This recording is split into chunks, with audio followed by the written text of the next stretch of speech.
अभी 7.1 में चौथा का पाला है, दो त्रिभुज दिया हुआ है और कह रहा है कि दोनों त्रिभुज सर्वांशम है। प्रश्न में कह रहा है कि दोनों त्रिभुज क्या है? सर्वांशम है। तो अब ये पूछ रहा है कि एक बार भुजा के विचार से और एक बार कोण के विचार से। यदि भुजा एक्स वाई एक त्रिभुज का है तो दूसरे त्रिभुज का कौन सा भुजा इसके बराबर होगा?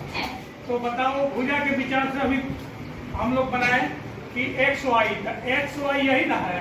Yes sir. तो दूसरे त्रिभुज का कौन सा भुजा? A B.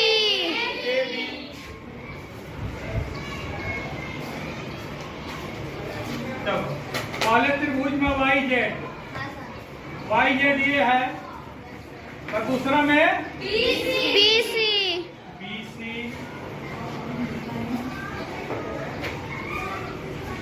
पहला में एक्स जेड और दूसरा में ए सी।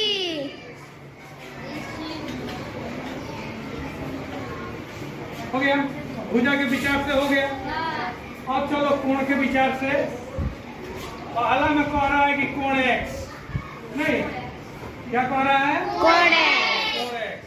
तो जब एक्स यहाँ है इसके सामने, तो यहाँ कौन सा होगा? ए। कोण ए। ये मत बोलो।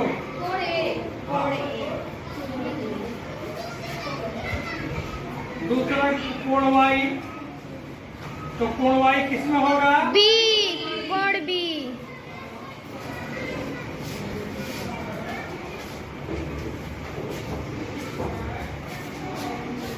पहला में जेड तो दूसरा में कोण कोण सी।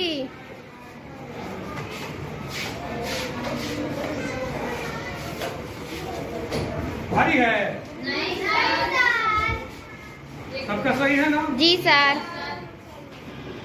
इस आकृति में दो त्रिभुज बना हुआ है ना, ए बी सी डी और ए बी डी। ठीक है ना, यानी दोनों का आधार एक है। ठीक है, तो यहाँ ए बी है। यदि इस त्रिभुज के लिए इसको हम ए बी लेते हैं या ए बी को देखते हैं हम इस त्रिभुज में, तो दूसरे त्रिभुज में कौन सा होगा? A B. हाँ, क्योंकि यही दोनों में है। अच्छा, एक त्रिभुज में बीसी है तो दूसरे त्रिभुज में ए डी।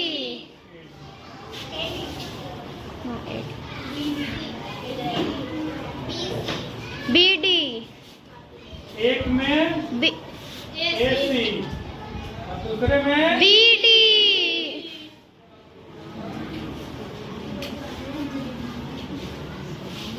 हो गया, ये भुजा के विचार से हो गया। अब कोण के तरफ आओ। यहाँ हमेशा ध्यान दो, बताए है ना कि 3 गो अंक लिखा हो या 3 गो नंबर लिखा हो या 3 गो अक्षर लिखा हो तो कोण किस पर बनता है? बी पर। बीच वाले पर। हमेशा ध्यान रखना, कोण कहाँ बनेगा? बीच वाले। तो यहाँ पर आ रहा है ए बी सी, यानी कोण ए बी सी। तो ए बी सी, इधर आओ, इसको नहीं देखना। ए बी सी, तब ये कौन सा कोण होगा इसके लिए? B A D. B A D. हाँ, बी ए डी। ठीक है, चलो अब आ रहा है B C A. B C A D B. यहाँ बी से शुरू कर रहा है, सी पर कोण बन रहा है और ए पर खत्म हो रहा है। तो यहाँ तुम ए से शुरू करो, डी पर कोण बनाओ और बी पर खत्म कर खत्म दो। करो। A D B. कोण A D B. A B. अब कौन सा है? B A C. B A C. तो यहाँ हो जाएगा A B C. A B D. कोण ए बी डी। कोण बी डी हो जाएगा। ए बी डी होगा। ठीक है, बी ए सी यानी ए बी। अब तो समझ में आ गया होगा।